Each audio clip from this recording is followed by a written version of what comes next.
నమస్తే welcome to D news నేను మీ ఆదిలక్ష్మి గుంటూరు కర్నూలు జాతీయ రహదారి వినుకొండ మండలం శివాపురం గ్రామం వద్ద మంగళవారం ఉదయం ఘోర రోడ్డు ప్రమాదం సంభవించి 4 మహిళా కూలీలు డ్రైవర్ మృతి చెందారు.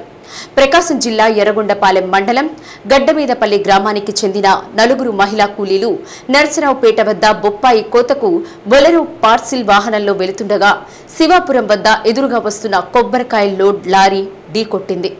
ఈ ప్రమాదంలో 2 కూలీలు అక్కడికక్కడే మృతి చెందారు.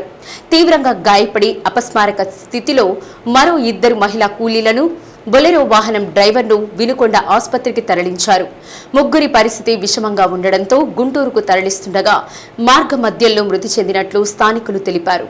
పూర్తి వివరాలు తెలియాల్సి ఉంది.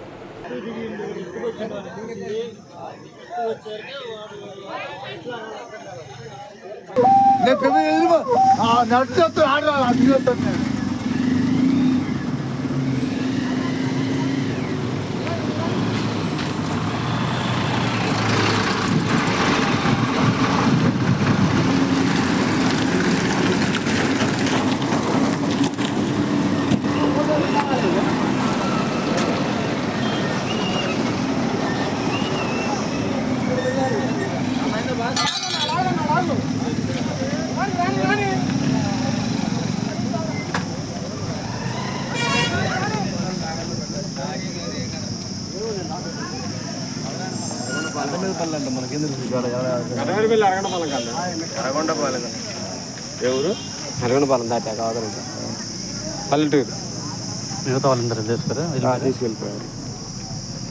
ఎవరు అన్న వెళ్తే ఎర్రగొండపాలెం అడిగితే సొంతాలు అడిగితే కానీ తెలియదు ఎవరు మన గడపనపాలెం అని ఉందిలే భద్రపాలెం సొంతాలు అడిగితే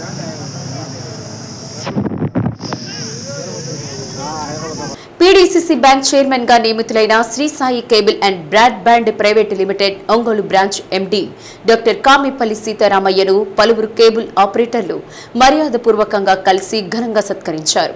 కేబుల్ ఆపరేటర్లు పులి శివనాగరాజు, గుండవరపు వేణుగోపాల్ రెడ్డి, రామవరపు బ్రహ్మయ్య, చిట్టెం శ్రీనివాసరావు, బాలకృష్ణ, సురేష్ బాబు, శ్రీనివాసరావు, కోటేశ్వరరావు, కేవీ పాలెం, మైనంపాడు, మర్రిచెట్లపాలెం కేబుల్ ఆపరేటర్లు పాల్గొని సీతారామయ్యను పుష్పగుచ్చాలు అందజేసి అభినందనలు తెలిపారు. రానున్న రోజుల్లో మరిన్ని ఉన్నత శిఖరాలు అధిరోహించాలని కోరారు. కూటమి ప్రభుత్వంలో ఎలాంటి కక్ష సాధింపు చర్యలు లేవని, వైసీపీ హయాంలోనే రాష్ట్రంలో రాజారెడ్డి రాజ్యాంగం నడిపించిందని రాష్ట్ర సాంఘిక సంక్షేమ శాఖ మంత్రి డోలా శ్రీ బాల వీరాంజనేయ స్వామి అన్నారు. ఒంగోలులో అధికారిక కార్యక్రమాల్లో పాల్గొనేందుకు వచ్చిన మంత్రి మీడియాతో మాట్లాడారు. కూటమి ప్రభుత్వం ఎవరిపైనా కక్ష సాధింపు చర్యలకు పాల్పడ్డం లేదని మంత్రి స్వామి తెలిపారు. తప్పు చేసిన వారిపైనే చట్టపరంగా చర్యలు తీసుకుంటామని మంత్రి స్పష్టం చేశారు. గత వైసీపీ హయాంలో రాజారెడ్డి రాజ్యాంగం నడిచిందని, పోలీసుల్ని అడ్డం పెట్టుకుని టీడీపీ నేతలను కనీసం బయటకు కూడా రానివ్వలేదన్నారు. సాక్షాత్తు రాష్ట్ర శాసనసభలోని వైసీపీ ఎమ్మెల్యేలు తనపై దాడి చేశారని మంత్రి డోలా అన్నారు. గత 5 ఏళ్లు వైసీపీ నేతలు చేసిన పాపాలు, మోసాలకు ప్రజలు ఎన్నికల్లో తగిన విధంగా బుద్ధి చెప్పారని మంత్రి పేర్కొన్నారు. డాక్టర్ బిఆర్ అంబేద్కర్ రచించినటువంటి రాజ్యాంగం అంటే మాకు గౌరవం ఉంది. ఆ రాజ్యాంగ స్ఫూర్తిని గౌరవిస్తూ మేము ప్రజాస్వామ్యంగా పరిపాలన చేస్తున్నాం. రెడ్ బుక్లో తప్పులు చేసిన పేర్లు మా నాయకులు రాసుకున్నారు. ఎందుకంటే అది చెప్పారు కానీ ఇక్కడ రెడ్ బుక్ రాజ్యాంగం అనేది లేదు. ఆ రోజుల్లో రాజారెడ్డి రాజ్యాంగం చేశారు, రక్తపాతం చేశారు. వాళ్ళు ఇలాంటి విమర్శించడం లేదు. మీరు వాళ్ళు అన్నట్టు మేము ఈరోజు రోడ్ల మీదకి వస్తున్నారు, మాట్లాడుతున్నారంటే ప్రజాస్వామ్యాన్ని విలువలు మేము కాపాడుతున్నాం కాబట్టి రోడ్లకు వచ్చారు. తెలుగుదేశం ప్రభుత్వంలో తెలుగుదేశం నాయకులు ఎవరు కూడా రోడ్డు మీదకి రానిలేదు. ప్రోగ్రామ్ అంటే ఇళ్ళకెళ్ళి అరెస్ట్ చేశారు, అసెంబ్లీలోనే నా మీద దాడి చేశారు. ఇంత దారుణమైనటువంటి రాజారెడ్డి రాజ్యాంగం నడిపిన వ్యక్తులు ప్రజాస్వామ్య విలువల పట్ల మనకు నమ్మకం లేదు. మేము భారత రాజ్యాంగాన్ని, ప్రజాస్వామ్యాన్ని గౌరవిస్తున్నాం. మేము అధికారంలో ఉన్నారు, మీరు చేసిన తప్పులకి ప్రజలు తిరస్కరించారు. నిన్న కొత్తలో మాట్లాడుతున్నాడు, మేము వస్తాం చూపిస్తాం అంటున్నారు. తిరస్కరించా మళ్ళీ మీరేం చేస్తారు? ఈరోజు ఏదన్నా ఒక ఫిర్యాదు వస్తే విచారణ చేసి అందులో కనుక గ్రావిటీ ఉన్నటువంటి దాన్ని చట్టబద్ధంగా చర్యలు తీసుకుంటారు. మేము అక్రమ కేసులు, తప్పుడు విధానాలు చేస్తే ఈరోజు జైలు పట్టేయగలం. చాలామంది మాకు రకరకాల పోస్టులు పెట్టాడు, రకరకాల విధంగా ప్రవర్తించారు. వాళ్ళందరూ మేము తేవట్లేదే. కంప్లైంట్ వచ్చిన దానిలో విచారణ చేసి విచారణ అర్హత ఉన్నటువంటి కేసులు మాత్రమే విచారిస్తున్నాం. అవన్నీ కూడా అన్నింటినీ పరిశీలించే చేశారు. చేసిన దాని ప్రకారం నోటిఫికేషన్ కూడా ఇవ్వడం జరిగింది. వన్స్ నోటిఫికేషన్ అయిపోయిన తర్వాత ఈరోజు దాని గురించి మనం మాట్లాడడం కూడా గౌరవం కాదు. దాని తర్వాత వర్క్షాప్ పెట్టాం ప్రిన్సిపాల్స్ తోటి. తర్వాత ఏఎస్డబ్ల్యూలతోటి వాళ్ళు కూడా త్వరలో ఇంకా జూన్ 1st వీక్ ఇంకా పెడుతున్నాం. రీజనల్స్ వారీగా వార్డులతో పెట్టబోతున్నాం. ఇది మెరుగైనటువంటి వసతులు కల్పిస్తున్నాం. మంచి రిజల్ట్ అధికారుల నుంచి కోరుకుంటున్నాం. మీకోసం కార్యక్రమంలో ప్రజల నుండి వచ్చిన అర్జీలపై ఆయా శాఖల జిల్లా అధికారులు స్పందించి తక్షణం పరిష్కరించేలా చర్యలు తీసుకోవాలని జాయింట్ కలెక్టర్ గోపాలకృష్ణ అన్నారు. ప్రతి వారం నిర్వహించే మీకోసం కార్యక్రమాన్ని కలెక్టరేట్లోని మీకోసం భవనంలో నిర్వహించారు. జిల్లాలోని వివిధ ప్రాంతాల నుండి వచ్చిన బాధితుల నుండి అర్జీలు స్వీకరించిన జిల్లా అధికారుల పరిశీలన అనంతరం జాయింట్ కలెక్టర్ బాధితులతో మాట్లాడి వారి సమస్యలకు పరిష్కారం చూపిస్తామని భరోసా కల్పించారు. కార్యక్రమంలో డిఆర్ఓ చినవోబులేసు, వివిధ శాఖల జిల్లా అధికారులు పాల్గొన్నారు.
వాళ్ళు కూడా ఒప్పుకున్నారు.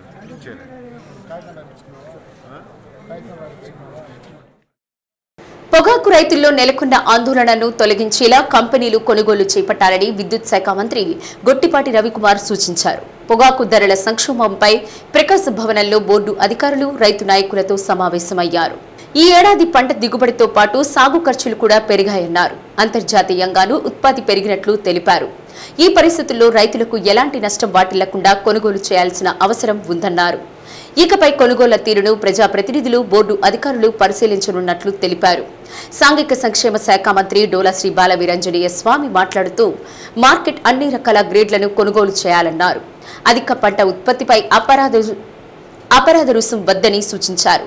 బోర్డు ఈడీ విశ్వశ్రీ మాట్లాడుతూ గతేడాది ఇదే సమయానికి కిలో సరాసరి ధర 231 రూపాయలు ఉండగా ప్రస్తుతం 266 రూపాయలు ఉన్నట్లు వివరించారు.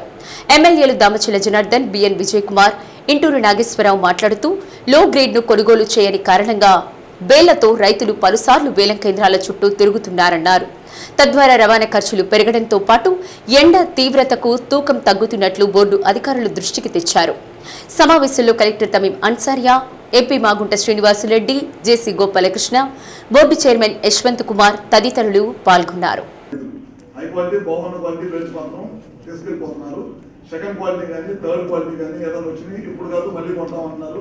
వాళ్ళు మళ్ళీ అవి తీసుకెళ్తున్నారు, మళ్ళీ తీసుకొస్తున్నారు. అట్లాంటి కొన్ని జరుగుతూ ఉన్నాయి. కాబట్టి ఇట్లాంటి టైంలో మనం ఏ విధంగా వాళ్ళ కాన్ఫిడెన్స్ క్రియేట్ చేయాలి, మనం ఏం భరోసా చేయగలుగుతున్నాము రైతులకు కానీ అన్ని ప్లాట్ఫామ్స్ లో మన బయలు ఎక్కడైతే మనకున్న ఈ చుట్టుపక్కల ప్రాంతంలో 11 ప్లాట్ఫామ్స్ ఉన్నాయో ఈ 11 ప్లాట్ఫామ్స్ సంబంధించి రైతులు ఎవరైతే వస్తున్నారో వాళ్ళు రోజు మాకు ఫోన్ చేసి వాళ్ళు వస్తే మీరు వస్తే ఒక 5 రూపాయలు ఏమైనా రేటు పెడతాం మీరు అని అడుగుతా ఉన్నారు. గతంలో ఏంటంటే ఏదో ఒక రోజు వచ్చి ఏదో మీరు వస్తే బాగుంటుందని అడిగారు, కానీ మీరు వచ్చి కూర్చుంటే కానీ వాళ్ళు రేటు పెట్టట్లేదు, లేకపోతే కొనట్లేదు, రిజెక్షన్స్ ఎక్కువ అయిపోతున్నాయి, అన్ని ఇంటికి తీసుకెళ్ళిపోమంటున్నారని ఒక అలదడ ఉంది. ఏది ఈ బ్యారీ కూడా సంబంధించి ఇదొకటి మెయిన్ ఇదొకటి. దీంట్లో ఏంటంటే కొంతవరకు రేటు హై క్వాలిటీ బిల్స్ కి రేటు ఓకే అంటున్నారు, కానీ లో క్వాలిటీ అనేది అసలు కొనట్లేదు, రిజెక్ట్ చేసి ఎక్కువ వెళ్ళిపోతున్నాయి, ఎక్కువ శాతం వెళ్ళిపోతున్నాయని చెప్తున్నారు.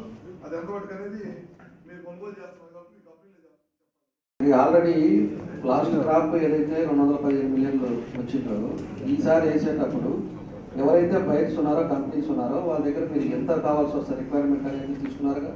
ఇప్పుడు ఐటీసీ ఇచ్చారు, జీపీఐ ఇచ్చారు, వీళ్ళందరూ కూడా వాళ్ళు 120 మిలియన్ దాకా ఇచ్చారు.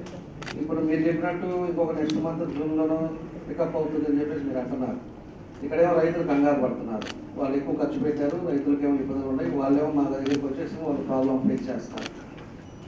ఇప్పుడు మనకు వచ్చేలోపు ఇప్పుడు దాకా మీరు చెప్పినట్టు 34.92 మిలియన్ కొన్నారని చెప్పారు. దాని యావరేజ్ ప్రకారంగా ఏ కంపెనీ వాళ్ళు ఎంత ఇచ్చారో దాని యావరేజ్ ప్రకారంగా కొంటున్నారా? ఇండియన్ ప్రకారం కొంటున్నారండి. మనకి నో బిడ్ కూడా ఎక్కువ, నో బిడ్ వాళ్ళ రైతులు తీసుకెళ్ళి మళ్ళా తీసుకొచ్చి పెట్టి ఈ ప్రాబ్లమ్స్ కూడా ఎక్కువ ఉన్నాయి. పర్టికులర్ గ్రేడే కావాలంటే అది అయిపోయినప్పుడు మొత్తం ఒకటే గ్రేడ్ అవుతుంది. అప్పుడు వాళ్ళు ఇంకా ప్రైస్ తగ్గించడానికి అవకాశం ఉంది. గతంలో ఎన్నో సంవత్సరాలు ఆ ప్రాక్టీసెస్ జరిగి ఇప్పుడు మనం మీరు చెప్పినట్లు వాళ్ళు బ్రైటే కొంటున్నారు. ఇప్పుడు ప్రస్తుతం గ్రీన్స్ అయి నామినల్గా గ్రీన్స్ కానీ F4 కానీ ఏదో 2 బేడ్ చేస్తున్నారు. అవి కూడా గతం మీరు గమనించుంటారు, ఈ 2-3 వారాల్లో 205 రూపాయలకి మంచి బ్రౌన్ బేల్ కూడా 205 రూపాయలు తెచ్చారు. అంతకుముందు 2 వారాల క్రితము 240 రూపాయలు వాటికి ఇచ్చారు. 20-30 రూపాయలు వేరియేషన్ తెచ్చేసారు. వాడు కొనలేనప్పుడు మార్కెట్ ఒడిదుడుకున్నప్పుడు ప్రభుత్వాలు ఏం చేయాల్సి వస్తాయి. కానీ ఈరోజు ప్రభుత్వం ఎట్లా సిచ్యువేషన్ లేదు. ఈరోజు ట్రేడర్స్ పర్చేజ్ చేయాలి. వాళ్ళు రైతులు ఏమడుతున్నారు, ఒకే గ్రేడ్ కొనేసి రెండోది కాకుండా రేటు కూడా ఇప్పుడు 25-2200 రూపీస్ వరకు డ్రాప్ అయింది మార్కెట్ రేటు. లో బిడ్ వచ్చేసరికి లో బిడ్ పెరుగుతా ఉంది. మీరు ఆల్ గ్రేడ్స్ తీసుకోండి, రైతులకు రేట్ తగ్గించదన్నారు. గోల్డ్ వచ్చేసి యావరేజ్ లాస్ట్ టైం కంపారిజన్ కొంచెం ఎక్కువ ఉన్నాం అన్నారు. కానీ రైతుల్లో ఎప్పుడు లేనటువంటి అన్రెస్ట్ వచ్చింది సార్. రైతుల్లో ఒక ఆందోళన మొదలైంది. ఆందోళన మొదలైంది కానీ ఈరోజు మనం కూర్చున్నాం. ఈ రోజు ఉద్దేశం కూడా ట్రేడర్స్ ఉద్దేశం ఏంటి, మీరు లో బిడ్ తగ్గించండి, అదే విధంగా లో గ్రేడ్ కూడా మీరు పర్చేజ్ చేయండి. ఒకే గ్రేడ్ కాదు అనేది మీతో మాట్లాడే ఉద్దేశంతో బోర్డు పబ్లిక్ రిప్రజెంటేటివ్స్ నేను మొన్న వెళ్ళాను, అన్ని లో బిడ్స్ వెళ్ళిపోతా ఉన్నాయి. 10,000 మీరు బోర్డు ఇచ్చే రేట్ పెంచిన తర్వాత ఇప్పుడు ట్రేడర్స్ రిక్వెస్ట్ చేసేది ఏంటంటే ట్రేడర్స్ కి రైతులకు ఉన్న అనుబంధం ప్రకారం రైతులు ఇబ్బంది పడకుండా ట్రేడర్స్ లో బిడ్ పర్చేజ్ చేయాలి. అదే విధంగా ఐకే రైట్స్ లో కూడా రేట్ పెంచుకోవాలి. ఇది మనం ఈరోజు ట్రేడర్స్ మీద పెద్ద బోర్డు ఇచ్చి ప్రజలు 3 మిలియన్ నుంచి 6 మిలియన్ వరకు మనకి వెళ్ళాయి. కానీ ఇక్కడ మనకి రైతులు రిక్వెస్ట్ చేసింది లో గ్రేడ్స్ కూడా కొనండి అని అండ్ అన్ని గ్రేడ్స్ కొనండి అని. So I request all the companies present here and ITS especially to communicate to all the other companies that మనకి రైతులు తీసుకొచ్చిన అన్ని గ్రేడ్స్ కూడా కొనాలి. నెక్స్ట్ 20 days మీకు ఆర్డర్స్ కన్ఫర్మ్ అయ్యేంత వరకు ఎక్స్ట్రా సపోర్ట్ చేయండి. ఎందుకంటే మనకి మంచి రేట్ వచ్చినప్పుడు అందరూ కొన్నాము. వాళ్ళు ఇందాక రైతు చెప్పినట్టుగా F1 అంతే రేటు కొన్నారండి, F9 అంతే కొన్నారండి. మన ఇక్కడ రేటు గురించి కూడా ఇందాక రైతు చెప్పినట్టుగా మనం పెద్దగా అంటే తక్కువనా కానీ మినిమం కాస్ట్ ఆఫ్ కల్టివేషన్ వచ్చేటట్టుగా అడుగుతున్నారు. సో వాళ్ళు అది అడుగుతున్నారు కాబట్టి మనం అట్లీస్ట్ ఈ నెక్స్ట్ 20-25 days మీకు ఆర్డర్స్ కన్ఫర్మ్ అయ్యేంత వరకు please by all the other grades also. Please go that extra mile to support the farmer.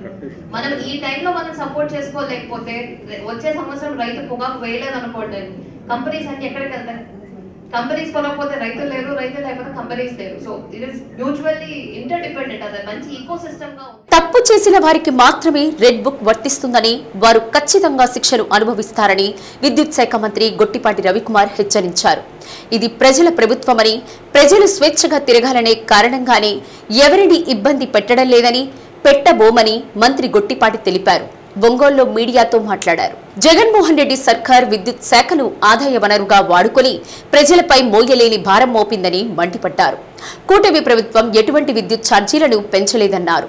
ముఖ్యమంత్రి చంద్రబాబు నాయుడు ప్రజలకు ఇచ్చిన హామీ మేరకు ఇకపైన విద్యుత్ ఛార్జీలు పెంచబోమన్నారు. జగన్మోహన్ రెడ్డి స్వలాభం కోసం అధికార దుర్వినియోగంతో విద్యుత్ శాఖను సర్వనాశనం చేశారని మండిపడ్డారు. ముఖ్యమంత్రి చంద్రబాబు నాయుడు ఆలోచనలకు అనుగుణంగా విద్యుత్ ఛార్జీలను పెంచకుండా నాణ్యమైన విద్యుత్ను అందించేలా ముందుకు వెళుతున్నామని మంత్రి గొట్టిపాటి పేర్కొన్నారు. ప్రజలకు ఉపయోగపడే విధంగా విద్యుత్ ఒప్పందాలు చేసుకున్నట్లు వెల్లడించారు.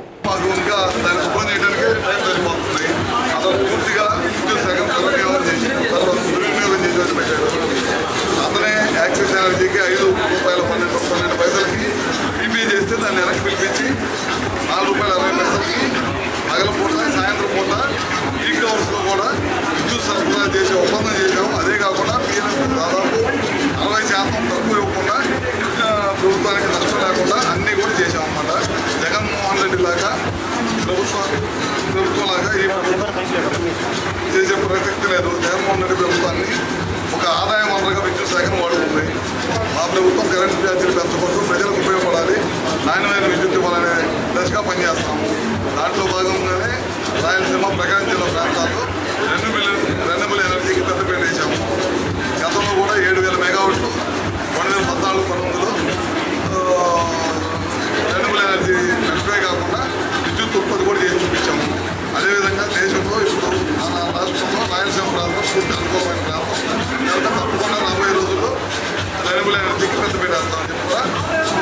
పదే పదే చెప్తున్నాడు. దాంట్లో భాగంగానే తప్పకుండా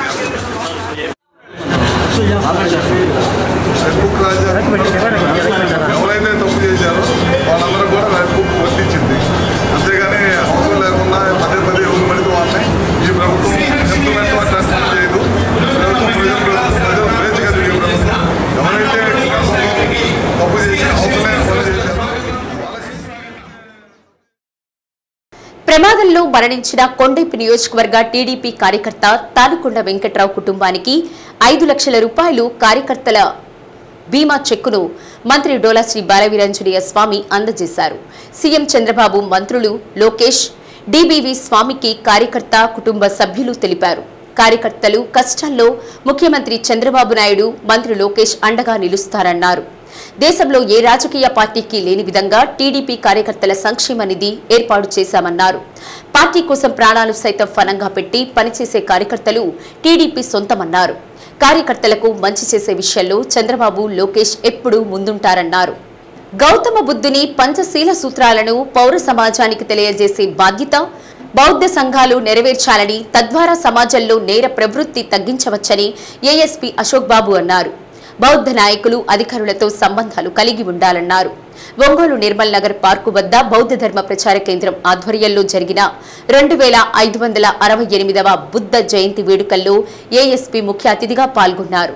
ప్రపంచ శాంతికి బుద్ధుని ధర్మమే శరణ్యం అని అశోక్ బాబు అన్నారు. ప్రభుత్వ వైద్య కళాశాల ప్రొఫెసర్ డాక్టర్ సుధాకర్ బాబు మాట్లాడుతూ బోధిసత్వ డాక్టర్ అంబేద్కర్ అందించిన బౌద్ధ ధర్మ సంస్కృతిని ప్రజలు ఆచరిస్తే అసమానతలు లేని జ్ఞానవంతులైన భారతదేశం తయారవుతుందని అన్నారు. విశ్రాంత మాతా శిశు సంక్షేమ శాఖ అడిషనల్ డైరెక్టర్ కరణం రాఘవరావు మాట్లాడుతూ బౌద్ధ ధర్మాన్ని స్వీకరించిన ప్రపంచ దేశాలు అభివృద్ధిని సాధిస్తున్నాయని, ఇప్పటికైనా భారతీయులు మేల్కొని కులత్వాన్ని, మూఢనమ్మకాలు విడనాడి బౌద్ధ ధర్మ జ్ఞానాన్ని స్వీకరించాలన్నారు. వైశాఖ పౌర్ణమి సందర్భంగా ఒంగోలు లాయర్పేట సాయిబాబా మందిరం నుండి నిర్మల్ నగర్ పార్కు వరకు పాదయాత్ర నిర్వహించారు. కార్యక్రమంలో రైతు సంఘం నాయకులు చుండూరి రంగారావు, ఓపీడీఆర్ రాష్ట్ర నాయకులు Chavali Sudhakar Rao, Sudheer Babu, S Mohan Rao, P Satyam, B Subbarao, T Venkataswamy, D Sundaram, George, Ankaiah, G Mastan Rao, Lakshminarayana తదితరులు పాల్గొన్నారు. విశాఖ పౌర్ణమి ఈరోజు ఒక విశ్వమానవుడిగా ఒక గొప్ప మానవతావాది మన గౌతమ బుద్ధుడు జన్మించిన రోజు.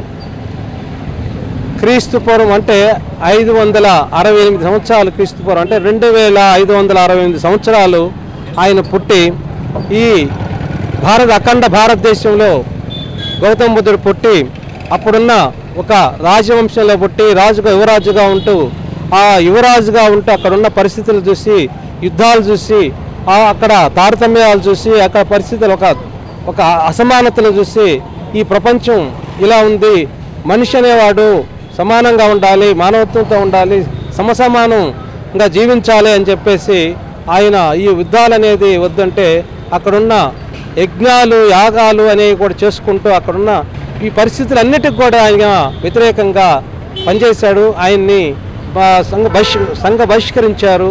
ఎన్నో సంవత్సరాలు తపస్సు చేసి, ధ్యానం చేసి, ఆ ధ్యాన మార్గంలో ఆయన ఒక జ్ఞానాన్ని సంపాదించి జ్ఞానుడయ్యాడు, విశ్వజ్ఞానిగా గుర్తించబడ్డాడు.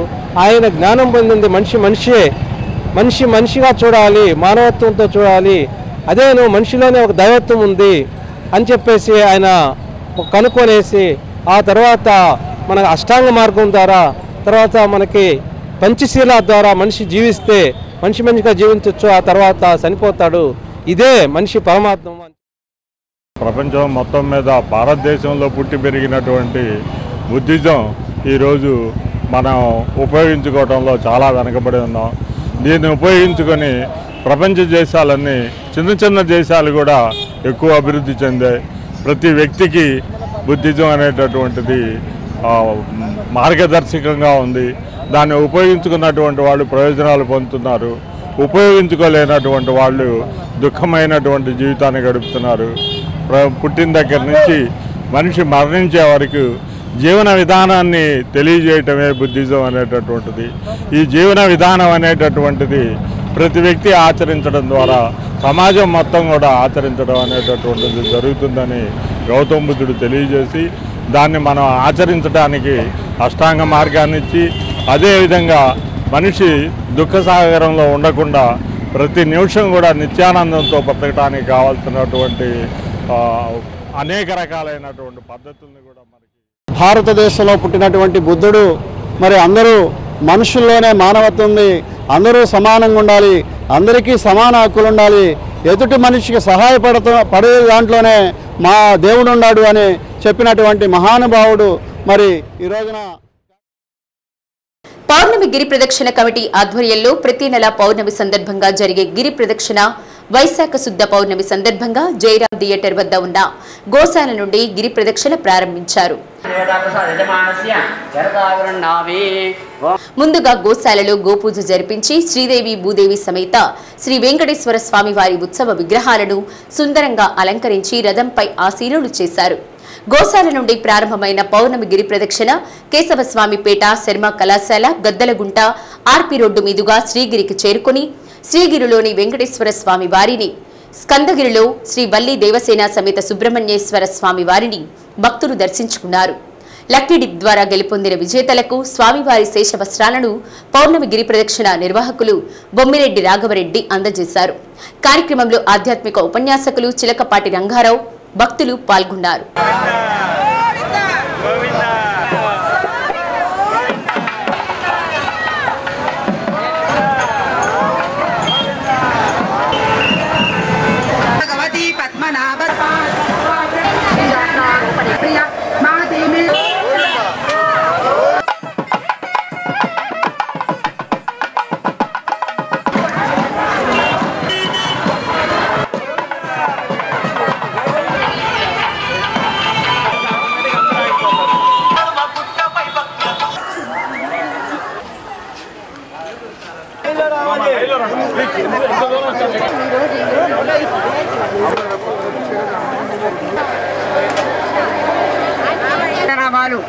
చదివినటువంటి వారి పేర్లు కేవలం ఒకరు మాత్రమే. సర్వలోకానం గోవింద నామస్మరణ చేస్తే వెంకటేశ్వర స్వామి అనుకుంటాం. అది వెంకటేశ్వర స్వామి సర్వం చేతి ఇంద్ర జాగ్ని కళ్యాణ.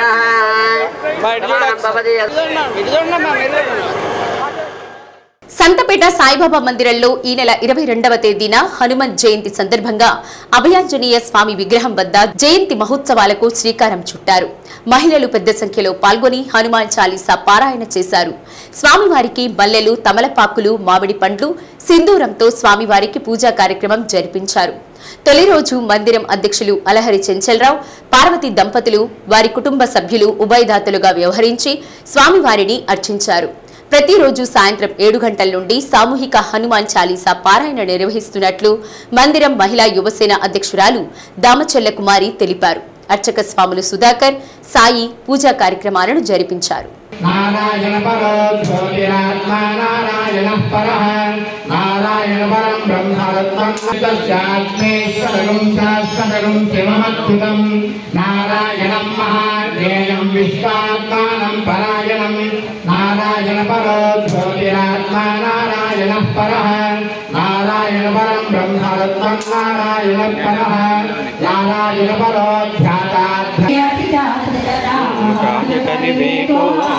राम जय राम जय जय राम श्री राम जय राम जय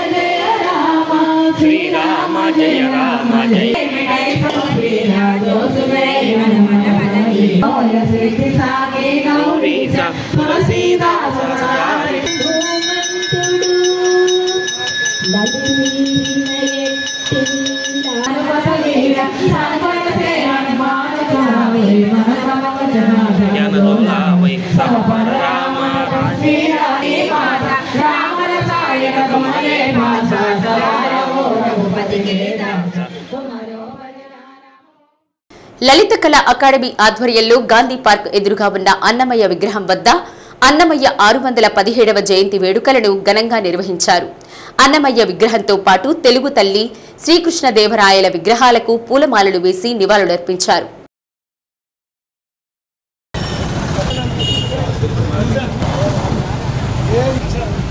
సంగీత సాధనకు స్వామివారు 32 అది స్వామివారి యొక్క మన తెలుగు అన్నమయ్య. తెలుగు భాష ఖ్యాతిని అన్నమయ్య తన సంకీర్తనల ద్వారా విశ్వవ్యాప్తం చేశారని లలిత అకాడమీ అధ్యక్షులు డాక్టర్ సంతవేలూరి కోటేశ్వరరావు అన్నారు. తమ అకాడమీ ద్వారా త్యాగరాజు, అన్నమయ్య, తెలుగు తల్లి, శ్రీకృష్ణదేవరాయల విగ్రహాలను ఏర్పాటు చేసుకునే అదృష్టం కలిగిందన్నారు. కార్యక్రమంలో గౌరవ అధ్యక్షులు దాసరి నారాయణరావు, సంస్కార భారతి జిల్లా కన్వీనర్ పత్తి రంగమన్నార్, నేచర్ ఫౌండేషన్ అధ్యక్షులు రాజశేఖర్, విహెచ్పి నాయకులు జె వెంకటేశ్వర్లు, రంగస్థల కళాకారులు కొప్పోలు వెంకటేశ్వర్లు, పూసలూరి కోటేశ్వరరావు తదితరులు పాల్గొన్నారు. భక్తులకు ప్రసాదాలు పంపిణీ చేశారు. జయమంగళము నీకు జలజవాసినికి, జయమంగళము నీకు సర్వేశ్వర. పారిజాతమా పురిన సురుల పాలి భూతమా శరణాగత. అలమే మంగ అండనుండే స్వామిని కంటి తట్టుకునుగే కూరిచి మనుజా భవేయు త్వం వెంకటాచలపతేరివ భక్తి సారం శ్రీ తాళ్ళపాక గురుదే. ఈరోజు అన్నమాచార్యులు పుట్టిన దివ్య తేదీ ఇది. ఆ మహనీయుడు ఆంధ్రదేశంలో జన్మించి 650 సంవత్సరాల కిందట అప్పుడు సరళమైన తెలుగులో సాక్షాత్ శ్రీ మహావిష్ణువైన ఆ ఏడుకొండల వాడిని, ఆ సర్వేశ్వరుణ్ణి, ఆ శ్రీనివాసుణ్ణి ఒక మహాక్షేత్రమైన తిరుపతి, ఆ స్వామివారు శేషశైల పడగ మీద నిద్రించి ఈ ప్రపంచాన్ని ఆనందింపజేస్తున్న ఆ స్వామి సేవకుడు అన్నమయ్య. అటువంటి అన్నమయ్య జయంతి సందర్భంగా ఇక్కడ మన ఒంగోలు పట్టణంలో లలిత కళా అకాడమీ ఆధ్వర్యంలో, సంస్కార భారతి వారి ఆధ్వర్యంలో ఈ యొక్క చిన్నారుల చేత ఒక సంస్కృతి సంప్రదాయాన్ని నెలకొల్పాలని విధంగా ఆ స్వామివారి కీర్తనలతోటి అచ్చ తెలుగు భాషలో ఆ స్వామివారిని కీర్తించాడు అంటే తెలుగు భాషకి ఎంత ఎనలేని అపూర్వమైన ఆదరణ ఉన్నదో. ఎన్ని వందల సంవత్సరాల క్రితమో బ్రహ్మమొక్కటే పరబ్రహ్మమొక్కటే అని వారు పాడారో అంటే ఈరోజు మనకు అర్థం కాకపోవచ్చు. అది వ్యవహారిక భాషలో సబ్కా మాలిక్ ఏకయనో లేకపోతే ఏదో దానికి సంబంధించిన ఇదిగా చెప్తారు. కానీ ఆ రోజే కొన్ని వందల సంవత్సరాల క్రితమే బ్రహ్మమొక్కటే పరబ్రహ్మమొక్కటే అని చెప్పి పామరులకు కూడా సైతం అర్థమయ్యే విధంగా ఆయన పాడారు. కాలాంతరంలో భాష యొక్క పరివర్తనలో మనం అర్థం చేసుకోకపోవచ్చు, కానీ బ్రహ్మమొక్కటే ఈ సామాజికమైనటువంటి దృక్పథాన్ని తీసుకెళ్లడంలో ప్రయత్నం చేయలేదేమో అనిపిస్తుంది. అందుకనే అన్నమాచార్యులు ఇప్పటికి కూడా మన తెలుగువారైంది కూడా వెనకబడిపోయి ఉన్నారు. మన భావనలో వెనకబడిపోయి ఉన్నారు. కానీ ప్రజలలో ఈ యొక్క కీర్తనలు పాఠ్యాంశాలుగా పెట్టి మరికొందరి వాగ్గేయకారులను తయారు చేయాల్సినటువంటి అవసరం కూడా మనకి ఈరోజు ఉంది.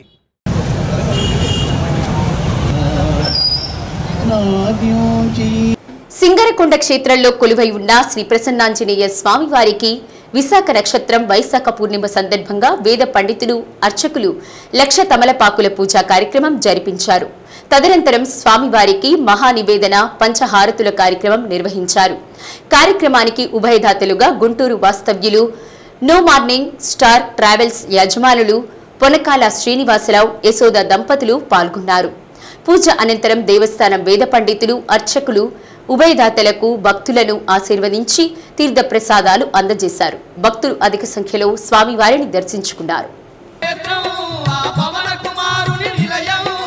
అవనిలో పుణ్యధామం శ్రీ ఆంజనేయుని ఆలయం, అవనిలో పుణ్యధామం శ్రీ ఆంజనేయుని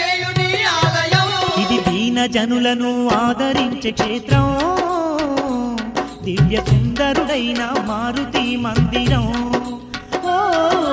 రామ భక్త హనుమయ్య సన్నిధి కొలిచే భక్తులకెల్లా ఇదియే పెన్నిధి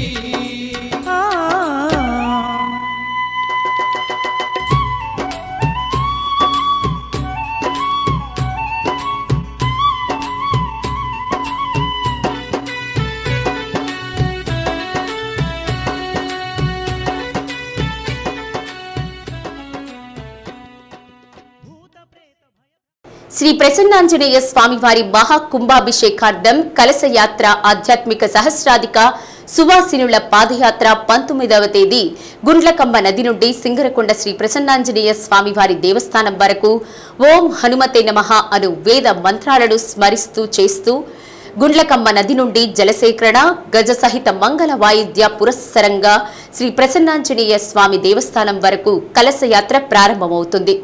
50 మంది భక్తులు శ్రీ స్వామివారి మహాకుంభాభిషేక కలశ పాదయాత్రలో మహిళలు పాల్గొని శ్రీ ప్రసన్నాంజనేయ స్వామి అనుగ్రహానికి పాత్రులు కావాలని ఈవో ఎం తిమ్మానాయుడు తెలిపారు.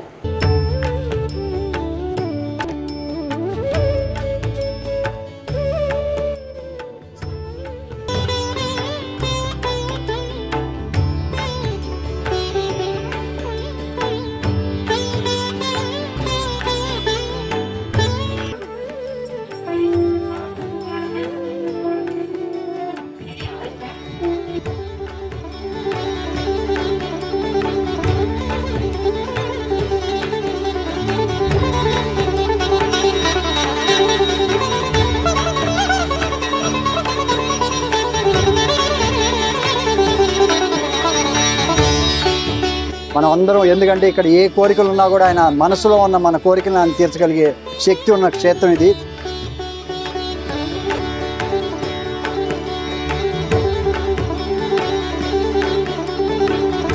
మాది నెల్లూరు జిల్లా నుంచి కావలి నుంచి వచ్చామండి. మేము ఎప్పటి నుంచో ఈ ఆంజనేయ స్వామి అంటే మాకు నమ్మకం ఎక్కువ.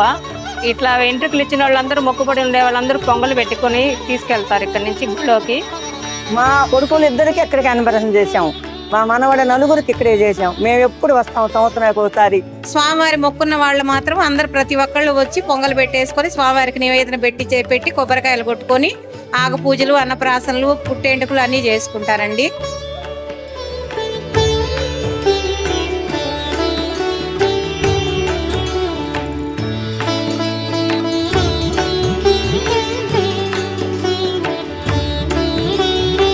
నేను 2 నెలలకు ఒకసారి వస్తూనే ఉంటాను. 2 నెలలకు ఒకసారి భోజనం బ్రహ్మాండంగా ఉంటుంది, ఇబ్బంది లేదు, ప్రశాంతంగా వడ్డిస్తారు, పంపిస్తారు.